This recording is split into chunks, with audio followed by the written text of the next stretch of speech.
Hello and welcome to Not Now in Theaters. I'm your host, Will Turntail. For this episode, we're looking back at the artsy, blood-soaked Japanese revenge tale, Lady Snowblood. A quick disclaimer before we begin.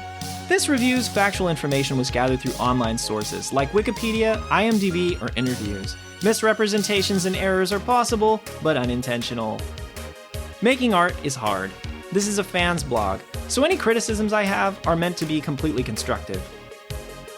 Reference photos linked in the transcript are copyright of Internet Movie Database. And finally, I am not a Japanese speaker. I'll do my best to pronounce these names, but no hate if I get it wrong, please. Alright, with that taken care of, let's get to the show. Lady Snowblood 1973 review, from Manga with Blood. Lady Snowblood is called the biggest, quote, inspiration for Quentin Tarantino's Kill Bill films.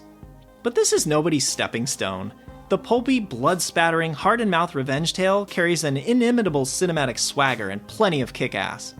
And whatever its influence on future works, its roots are manga royalty.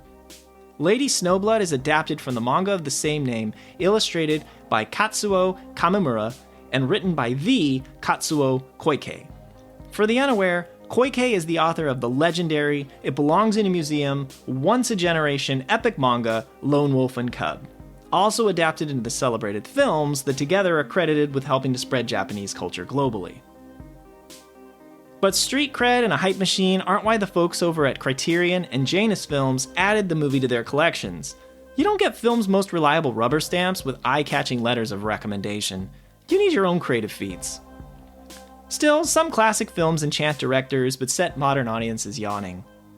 Yet this film's artistry transcends its simple boiling vendetta into a vicious spectacle that works on either end of the audience spectrum, those who are after kickback fun and those who want to stick around and discuss it. So is Lady Snowblood a good movie? The plot of Lady Snowblood.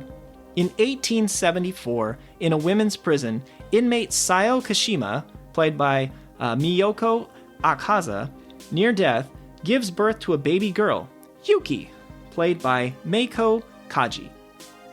As Sayo dies, she reveals how she ended up in prison, a dark tale of attempted revenge against a group that raped her and killed her husband. Ugh.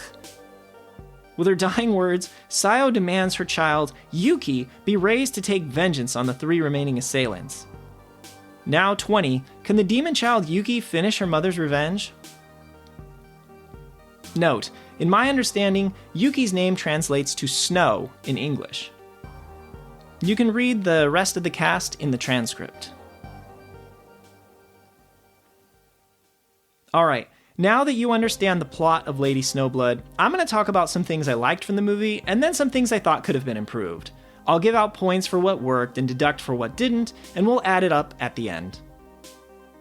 Good thing number 1, imagery to die to, plus 10 points. The cinematography of this movie has those distinctly Japanese film and manga flavors. In the opening sequence, we get a shot above Yuki's parasol, building the mystery and suspense of who could just be that person that's beneath that giant walking umbrella. As she walks, we get a close-up of her sandals stopping suddenly, crunching in the snow. We pause as she slips into silent concentration, a group approaching as she steadies herself for battle. It's that dragging of time for dramatic effect that you anime and manga fans will know all too well here. And the film uses plenty of snap zooms. You know that time when the camera starts out at a distance and then rapidly flies way in on someone's face? Fun genre staples like these maximize little moments, but the film leaves room for more inventive pieces. There's a shot Kill Bill fans will recognize. You get Sayo's point of view as she lays down on the ground, and then her 4 attackers are looming over her menacingly. And the film edits the attackers into the frame later, fading them in with a coat of sepia, like a bad memory, reminding us of the vengeance on Yuki's mind at a pivotal moment in the story. But if this film has a distinct visual approach, it's the intimacy of this revenge tale. There's a lot of handheld camera here, keeping the audience's point of view amid the conversation or the fighting.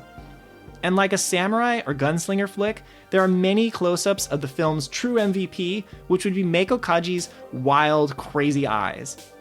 They blaze with the intensity of a mother-in-law who just discovered her daughter is taking back up with that no-good, jobless son of a bitch again.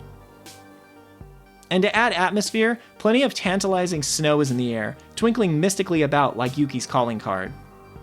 As blood spatters, limbs topple, and eyes glare, there's an elegance, a living painting quality to this spectacle of revenge. Good thing number 2, theatrical flavor, plus 8 points. A jidaigeki, period drama, film, the movie is set in 1874 to 94, Japan's early Meiji period. I think of Japanese action period movies as I do our American Wild West fantasies, though it's blades, not bullets, that win the day. The film stands within that mythical spirit, never straying into wacky territory, but the exaggerated nature of its performances and staging delights. From her opening hit job to the masquerade party of the final act, we're never standing in flat reality here. A group is felled by one lone, agile woman, a target and assassin play out a secret cat and mouse game amongst the partygoers. But even in what could be its dull moments, the film finds more than just flat exposition. Yuki goes to meet the Lord of the Beggars, Matsuman. We follow her as she walks among the street urchins crowding around her. Her elegant white outfit and poise are contrasted by the dingy, crawling men at her feet. She is like this beautiful demon, not from here nor anywhere.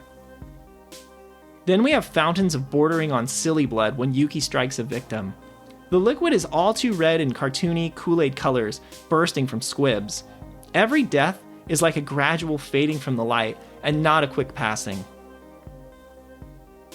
Good thing number 3, a simple plot that expands, plus 2 points.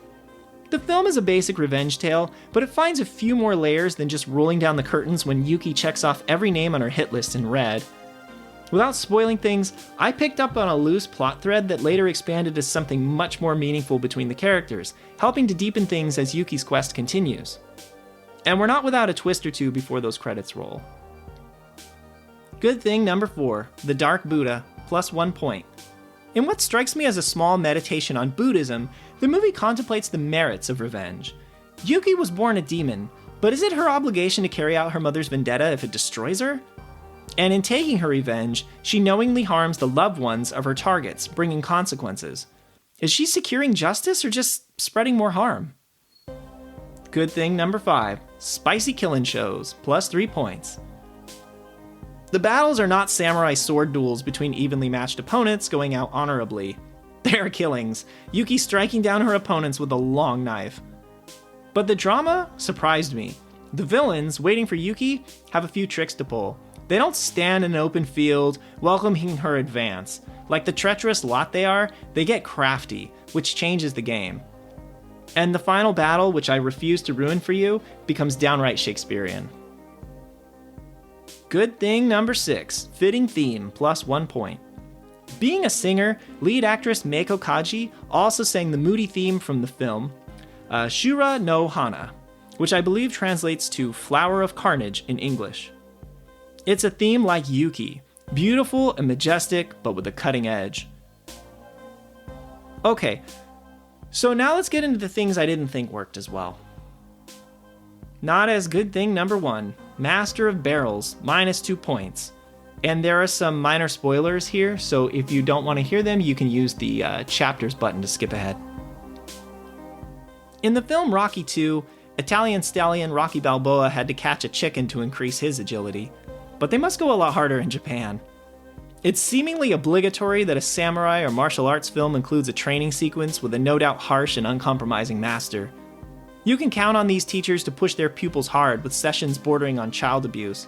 Still, this movie's brand of toughening up the student is comically bizarre. It starts out really low-key. We watch Yuki, 8, wandering around, beating the shit out of flowers with a stick, presumably to improve her aim? Watching the little girl take her anger out on the flower buds is more cute than menacing. Another test is when she squares off naked and unarmed against her master, Dokai, who pokes at her with a sharp sword.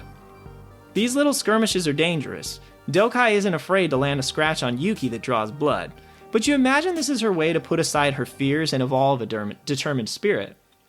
But then there's Yuki's ultimate test, the barrel roll. And no, I don't mean the Star Fox kind of barrel roll.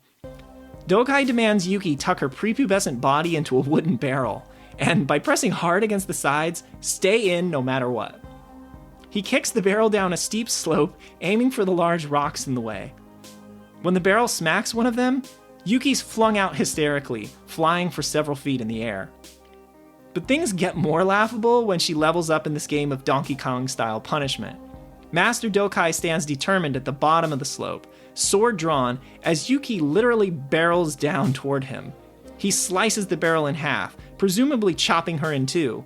But before she's diced, Yuki inexplicably pops out of the barrel, flying through the air and, like a spring-loaded gymnast, sticks her landing. I've no clue how this live-action Jack-in-the-Box game actually prepares her to sword fight, and it nearly plunges the film into camp. But in hindsight, this may not be a negative, as I almost enjoy the movie more for these bizarre minutes.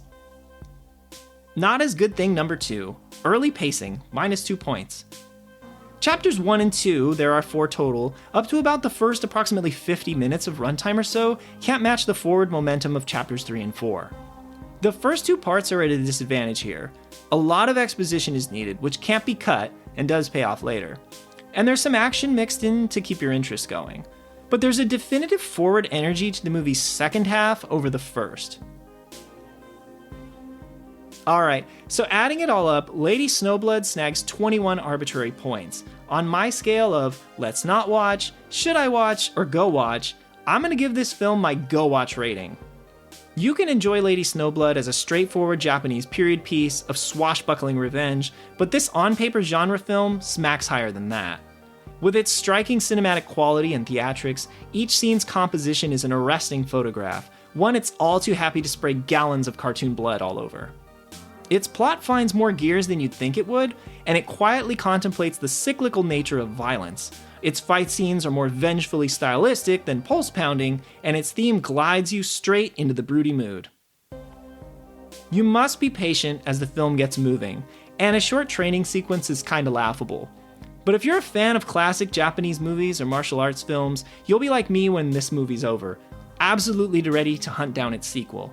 Which, by the way, would be Lady Snowblood, Love Song of Vengeance.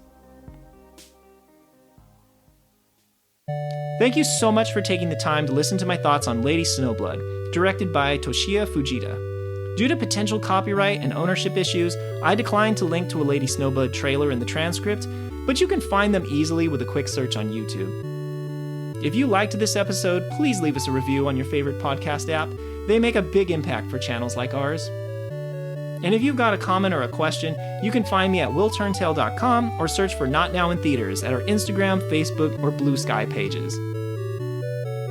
This podcast episode is a production copyright of Overegged Media, LLC, located in Sacramento, California.